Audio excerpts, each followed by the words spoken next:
So a lot of job postings requirements list all the technical skills, the education, everything that's required, but oftentimes when it comes down to it, succeeding on the ground comes down to some of those soft skills that are sometimes harder to quantify or on a resume or to learn in a school setting. In your perspective, what are some of those soft skills that are really important to you and the work that Engility is doing that you look for in employees, and then how do you look for that when it is kind of harder to quantify, say in a CV?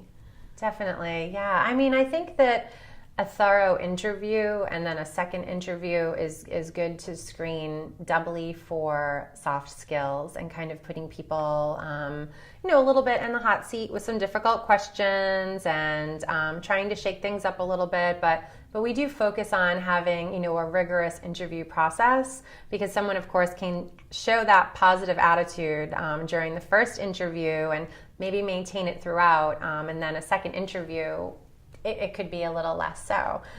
So I mean, a continuous, sustained sense of positivity about their application and candidacy is really important, but also tenacity, drive, motivation, humility. Yes. In your interviews, do you adopt what's often called behavioral interview style, or do you have specific kinds of questions that you're trying to get at?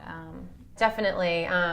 Depending on what the position is and what level they'll be, we try to say, things like, what would you do in this type of situation? And, or tell us about a situation where, you encountered a problem and how did you resolve the issue?